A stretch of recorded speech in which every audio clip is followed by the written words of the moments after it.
Bonsoir mesdames, messieurs et bienvenue à Perspective Hebdo. Un an après le printemps arabe dont les manifestations populaires ont permis à plusieurs pays du Moyen-Orient comme la Tunisie, la Libye, le Yémen, l'Égypte de faire tomber des dictatures et d'entamer un processus de démocratisation, la situation est cependant instable.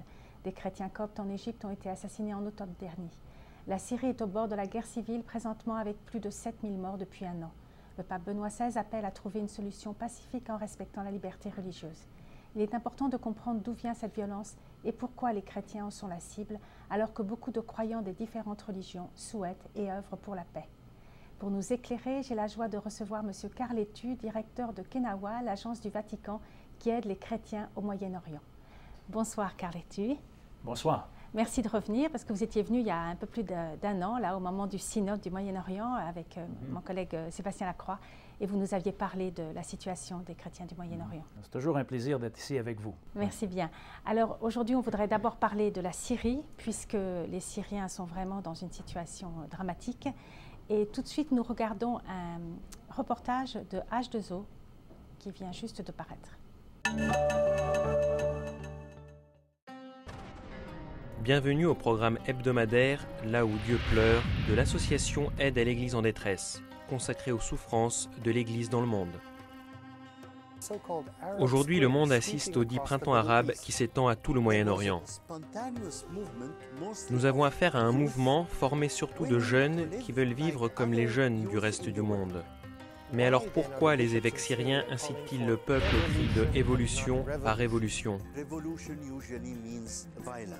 D'habitude, révolution veut dire violence. Le gouvernement utilise la violence. Mais les jeunes Syriens, même lorsqu'ils se font tuer, ne rendent jamais la monnaie de la pièce. Et ça, c'est vraiment extraordinaire. L'Église devrait dire « Nous sommes pour la non-violence ». Et c'est exactement ce qu'elle fait. Le peuple ne veut pas de révolution. Ils veulent seulement un juste traitement, que leur dignité soit respectée et que leur soit garanti un minimum de liberté, sans torture.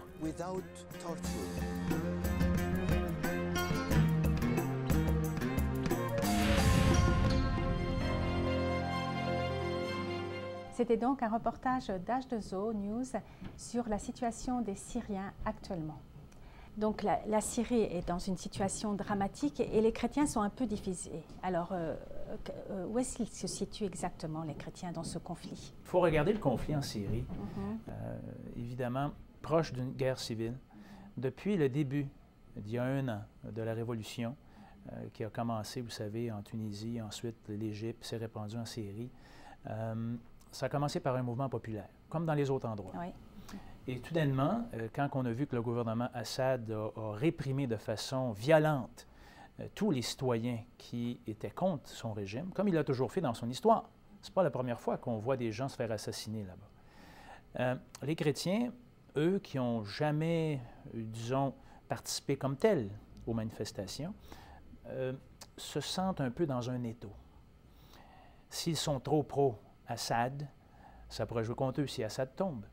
S'ils sont trop pro les gens, alors ça peut aussi jouer contre eux, là aussi. Alors, ils sont comme un étau comme ça, là, ils ne sont pas trop sûrs à quel endroit se situer, parce que la révolte n'est pas aussi massive, n'est pas aussi grande que dans les autres pays. C'est des groupes particuliers qui, parmi plusieurs individus, croient que ça provient d'islamistes, mais aussi de gens, des organisations civiles qui en ont assez de cette dictature de Assad. Alors, c'est vraiment pas simple pour les chrétiens présentement. Et les évêques ont peur qu'ils partent? Bien, ils vont partir, c'est déjà commencé. Il y a déjà des chrétiens qui ont quitté.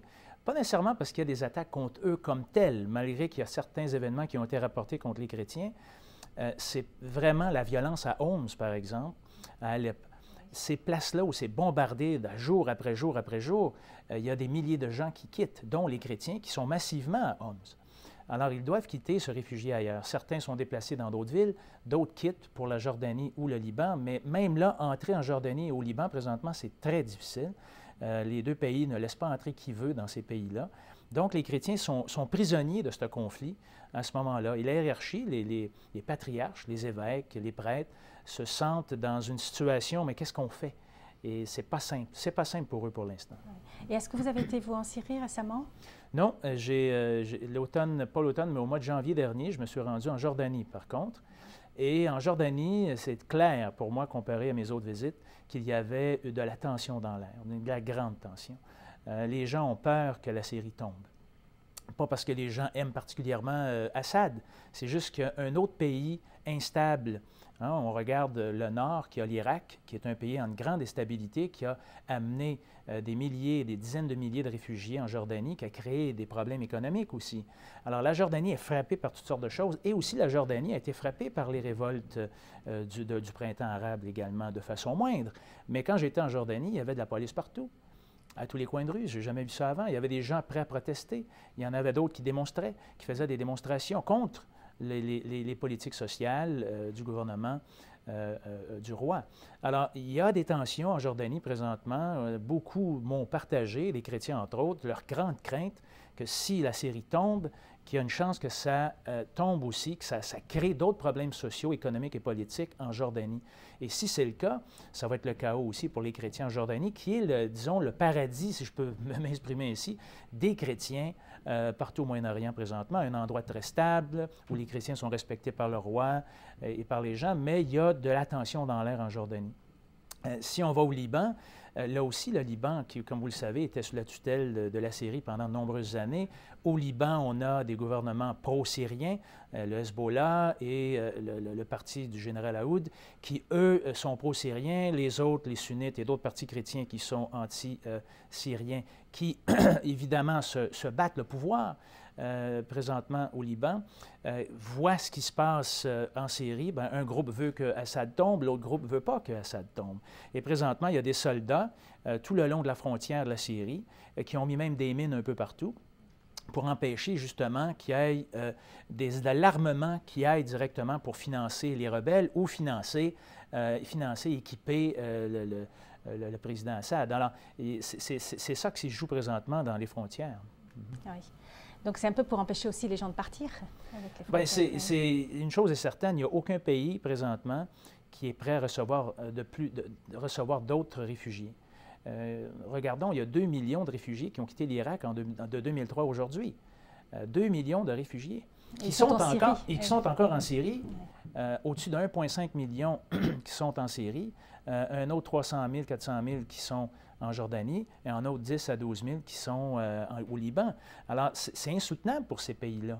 Alors, d'autres réfugiés vont créer le chaos total dans la région au niveau humanitaire et social. Ça, c'est clair, et personne ne veut ça. Alors, ça aussi, c'est des facteurs qui font que les pays avoisinants ont une grande crainte, une grande peur de la tomber. Et aussi, bien, si le régime Assad tombe, qui va le remplacer? Regardons ce qui se passe en Égypte présentement.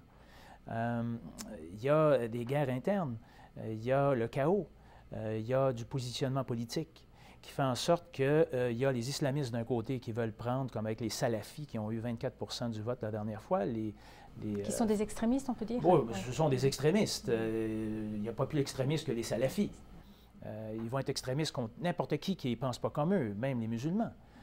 Qui ne pensent pas comme eux, le retour, hein, les salafis sont pour le retour du temps du prophète Mahomet, où le Coran doit être lu comme il est, et vivre selon la façon dont le prophète vivait à l'époque. Ça veut dire un retour en arrière. Là. Ça veut dire que toute personne, qu'on soit juif, qu'on soit chrétien, qu'on soit musulman, qui ne pense pas comme ça, est un ennemi des salafis. Mais évidemment, les grandes rébellions et révoltes du printemps arabe n'ont pas été religieuses. Et ça, il faut le pointer. C'était des manifestations du civil, des gens, de la population qui en avaient assez de dictateurs qui les exploitaient et les opprimaient.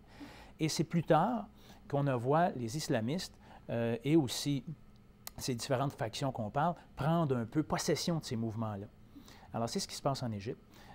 C'est ce qui se passe en Tunisie, c'est ce qui va se passer aussi en Syrie. Alors, c'est toutes ces choses-là, et comment est-ce qu'on est capable de gérer ça? C'est pas simple. Et pour les chrétiens, quand je dis qu'ils sont pris dans l'étau, ben, ça ne veut pas dire que parce qu'ils ne critiquent pas ouvertement le président Assad de la Syrie, qu'ils sont pour le président. Et vice-versa. Eux, ils tentent de survivre.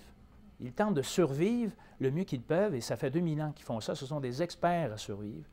Et la situation actuelle est criante parce que qui va prendre le pouvoir? Est-ce que ça va être des islamistes? Est-ce que les islamistes, parce que les chrétiens n'ont pas pris leur côté, vont commencer à les attaquer en disant « vous êtes de l'Ouest, vous êtes les alliés de l'Ouest qui créent le chaos dans nos pays ». Ça veut dire quoi? Des attaques qui vont avoir lieu sur eux. C'est là que les leaders chrétiens ont très peur qu'il va y avoir un exode massif des chrétiens de la Syrie qui, sous Assad, disons-le, vit bien. Oui. Vit bien. De façon respectueuse. D'une minorité alawite, d'une minorité chrétienne, qui se respectent. Ça ne veut pas dire que les chrétiens sont d'accord. Alors le jeu, comme sous Saddam Hussein en Irak, le fil est très mince. Ils peuvent se ramasser en prison rapidement sous Assad, comme avec Saddam Hussein en Irak, ils peuvent se ramasser en prison rapidement. Alors c'est pas simple, mais j'ai confiance que les chrétiens de la Syrie peuvent se donner peut-être un rôle, comme le nonce en a parlé récemment, et des leaders de médiateurs. Ah oui, de médiateurs, de réconciliation. Présentement, il faut absolument que le président Assad et la rébellion puissent se parler. Il faut arrêter ça. Si ça n'arrête pas, ça ne peut que dégénérer. Et si ça dégénère, bien, on parle d'un chaos très grave. Puis là, on ne parle pas encore de la déstabilisation que ça peut créer avec l'État d'Israël s'il y a des islamistes anti-juifs et anti-Israël qui prennent le pouvoir en Syrie. La Syrie, qui depuis une soixantaine d'années quarantaine d'années plutôt, n'a pas tiré un coup de feu sur Israël. Alors, ça pourrait changer rapidement. Où trouver les points d'espérance? On les trouve où? On les trouve parmi les chrétiens.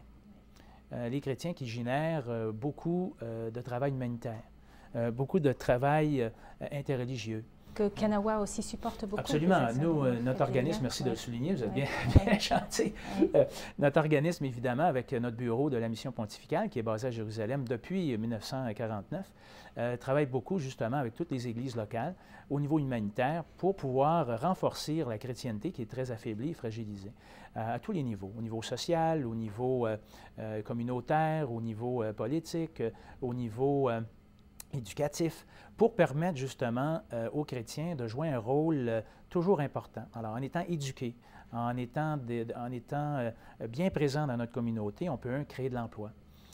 On peut aussi créer des opportunités pour les jeunes, créer des opportunités pour les personnes âgées, et aussi, pas seulement pour les chrétiens, mais pour tous les habitants de la région.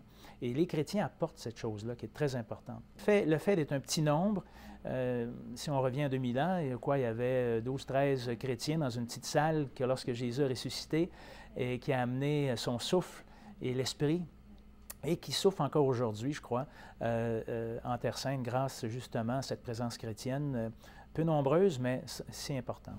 Et que les gens viennent en pèlerinage aussi.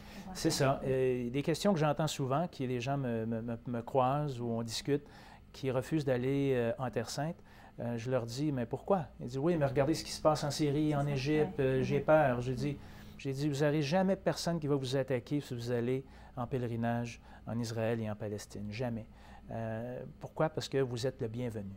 Vous êtes le bienvenu parce que, les tourismes amènent évidemment au côté spirituel une attention particulière, mais au niveau tourisme, on parle rester dans les restaurants, manger dans les restaurants, rester dans les hôtels, acheter des produits et des biens locaux faits par les gens locaux, que ce soit tout produit fait d'olivier, de l'huile d'olive, etc. Alors, ça génère de l'économie locale. Et puis les gens, ils ne s'attaqueront pas à ce qui génère l'économie locale. Alors, et les chrétiens locaux vont vous recevoir, évidemment, à bras ouverts. Prenez le temps d'aller les visiter. C'est incroyable le nombre de Canadiens, Canadiennes qui ne savent pas qu'il y a des Arabes. Tout le monde pense que les Arabes, c'est tous des musulmans, mais les Arabes étaient chrétiens avant d'être musulmans, vous comprenez? Alors, il y a encore un grand nombre d'Arabes chrétiens, catholiques et orthodoxes qui n'attendent que la venue de leurs frères et sœurs du Canada pour venir les accueillir avec une petite tasse de thé, un petit biscuit, même un repas, et partager ensemble. Et ça crée la famille universelle chrétienne qu'on a besoin pour la région. Ça apporte la paix, oui. Et ça apporte la paix. Et en septembre dernier, le président Mahmoud Abbas de l'État palestinien a demandé à l'ONU la reconnaissance de l'État palestinien. Et les patriarches chrétiens ont tous écrit unanimement un communiqué où ils soutiennent un peu la reconnaissance de deux États, un État palestinien puis un État israélien. Et on avait eu aussi une interview de Monseigneur William Chomali qui était de passage à Montréal en novembre. Alors nous allons écouter Monseigneur William Chomali sur Jérusalem.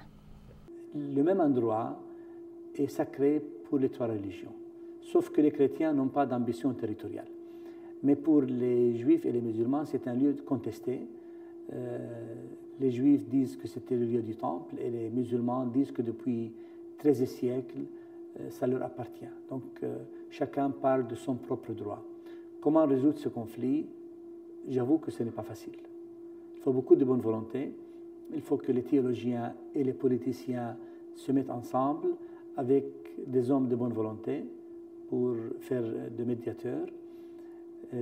J'espère qu'il y aura une solution, mais il faut beaucoup prier. Je ne le dis pas parce que pour éviter le problème, parce que la prière n'est pas un échappatoire. La prière est le moyen le plus fort pour régler les problèmes, parce que Dieu est le plus fort.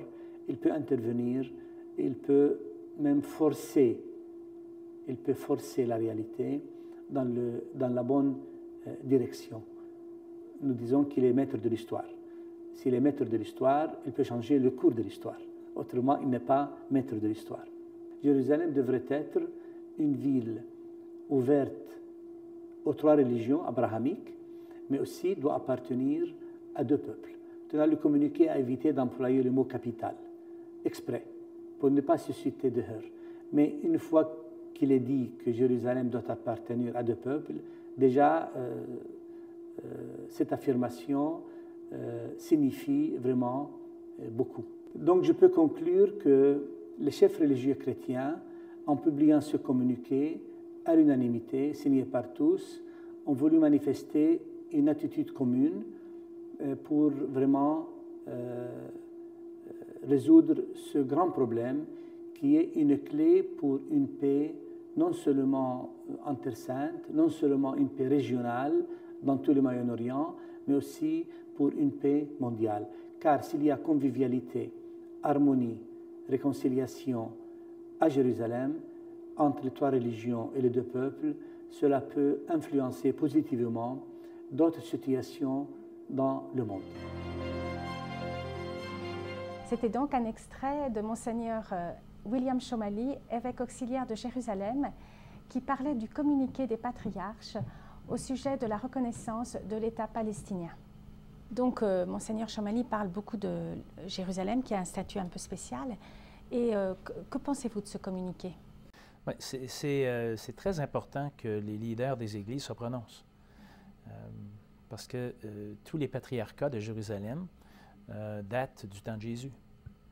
Alors, la voix et l'écho et la responsabilité a toujours été celle de la paix et de la réconciliation.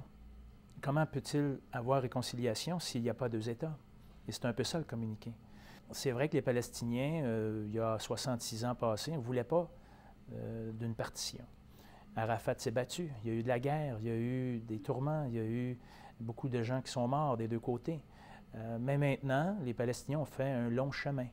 On leur a demandé de faire la paix entre le Fatah et le Hamas, ils l'ont fait. On leur a demandé d'avoir des propositions claires, ils l'ont fait. Même jusqu'à dire oui aux colonies illégales qui ont été bâties sur leur terre. Oui, on va accepter ça. On est prêt à accepter que nos voisins de la rue d'à côté soient des citoyens israéliens. On est prêt à accepter qu'il y ait un mur qui nous divise dans certains endroits, mais laissez-nous vivre en paix. Laissez-nous développer notre pays. Laissez-nous développer nos choses. Alors, les Palestiniens ont fait un bon bout de chemin. Et ils sentent, présentement, surtout avec le président actuel, qui est un homme de paix, le temps est venu de créer cet État, que la communauté internationale leur refuse. Alors, ils ont dit, on va pousser la main. Pour toutes sortes de raisons, ils poussent la main et ils le font.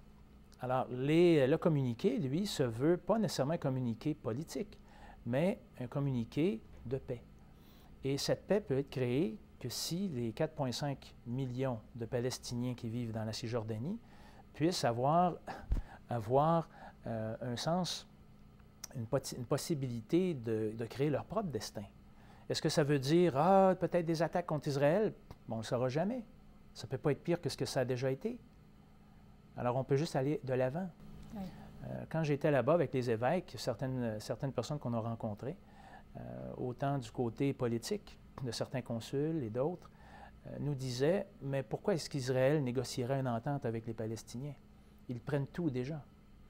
Avoir une entente avec les Palestiniens veut dire qu'ils ne pourront plus prendre de terre, ils ne pourront plus avancer, ils ne pourront plus faire ce qu'ils font.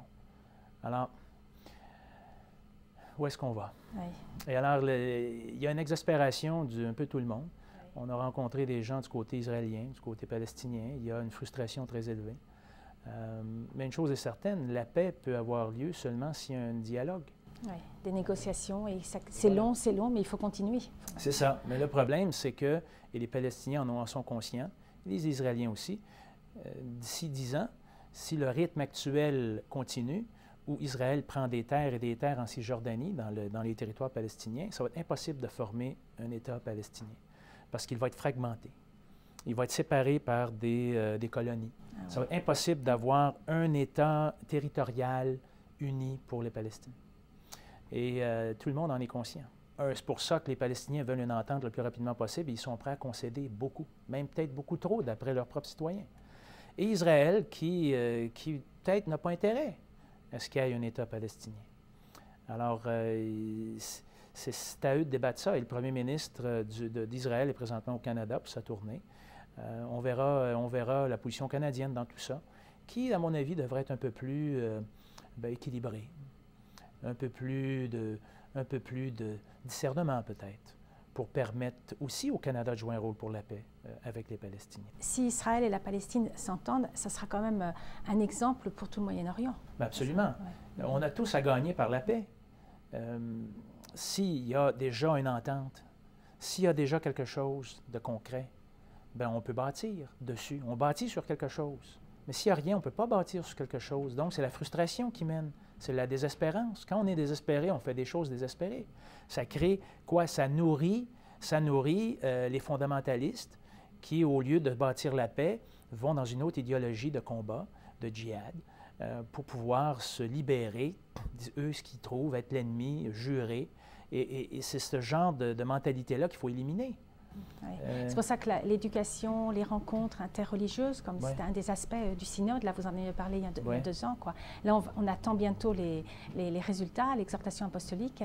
Et dans les recommandations de la fin du synode, il y avait bien le dialogue interreligieux. Hein, exactement. Et ce qui arrive, c'est que autant où il y a certaines montées islamistes fanatiques, idéologiques, qui veulent faire la djihad, et autant il y a les autres musulmans qui ne veulent pas aller là, qui veulent d'un islam moderne. Et on l'a vu en Égypte, il y a des voix très fortes qui se soulèvent pour la modernité, la séparation du religieux et du pouvoir politique en Égypte. La même chose a lieu en Palestine, la même chose a lieu au Liban, la même chose a lieu partout. Alors l'idée, c'est comment est-ce qu'on peut donner des ammunitions à ceux qui veulent faire la paix, autant musulmans que chrétiens que juifs. Alors tous ces gens-là veulent faire la paix. Il faut leur donner les outils. Alors, la politique, malheureusement, ne semble pas avoir le courage ou la possibilité de se rendre là. C'est ce qui se passe, là. Alors, est-ce que les religieux, eux, que ce soit les rabbins juifs, comme les leaders chrétiens et les leaders musulmans, peuvent se rencontrer, ce qu'ils font déjà, qui discutent ensemble? Il y a eu une rencontre à Rome l'automne dernier où des leaders de la Palestine et d'Israël, juifs, musulmans et chrétiens, sont allés rencontrer le pape. Ils sont allés à Assisi aussi, la grande démonstration. Tous ces gens-là travaillent pour la paix et c'est ce qui s'est dégagé un peu des réunions du côté d'espoir qu'on parlait tantôt de la Terre Sainte, c'est que tous ces gens-là, les gens au niveau religieux, disent, bien, peut-être la solution passe par nous. Si les politiciens ne sont pas capables de s'engager, nous, on peut s'engager. Montrons par l'exemple et prêchons par l'exemple dans nos propres religions qu'on est capable de bâtir, dont cet extrait des patriarques pour la création d'un État palestinien. Merci Carl-Étoux d'être venu et de nous avoir éclairé sur la situation des chrétiens au Moyen-Orient, que nous n'oublions pas dans nos prières. Merci beaucoup, c'est un plaisir d'être ici. Et nous espérons vous revoir. Certainement. Merci d'avoir été des nôtres. Je suis sœur Marie-Noëlle Chaumette. À la prochaine.